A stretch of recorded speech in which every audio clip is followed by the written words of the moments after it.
My thoughts were on concerning the John the Baptist,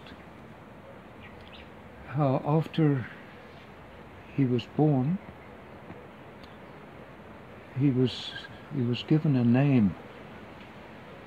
It was his father's name, Zacharias, and they all could say, all the family were agreed that his name would be Zacharias, named after his father.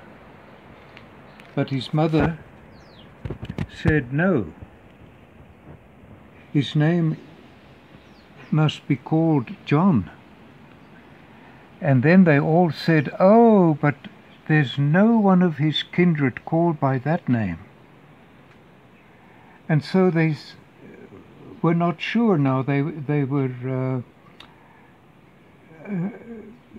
actually almost shocked that his mother would want him to have a name that is not a family name.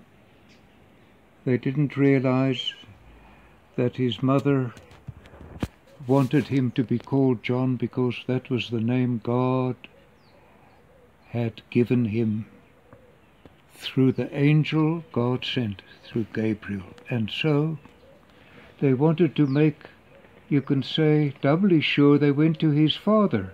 Now his father was dumb for a long time, so he couldn't speak, but they brought him a writing tablet, and they asked his father, what is his name?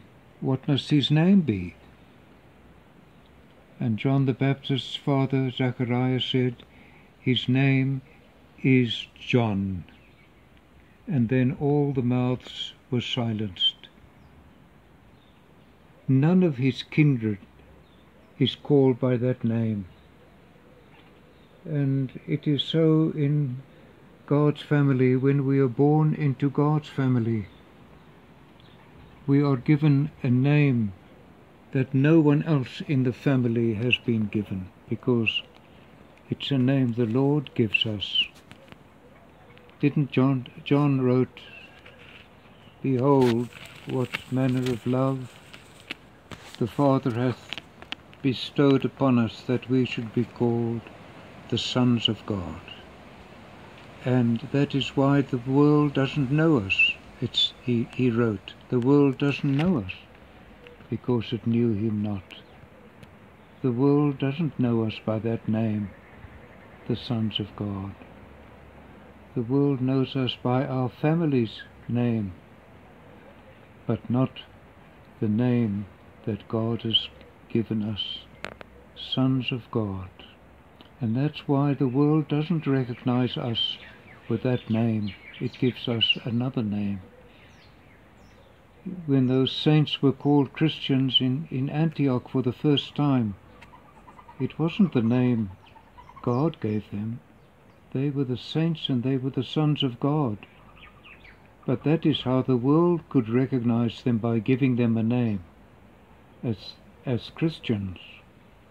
It was a good name, but it wasn't the name God had given them. God has given us a name. We're the sons of God.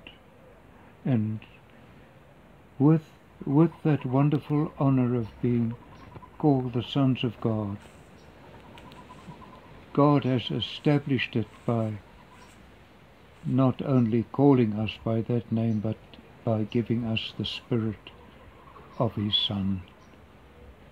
What a wonderful privilege. The world doesn't recognize us by that name, but God wants us to be recognized by the world, not by a name, but by loving one another as Jesus loved the 12. Jesus said that he wanted the world to know, by this shall all men know that ye are my disciples, if ye have love one to another. And may it be so. May God help us that this might be our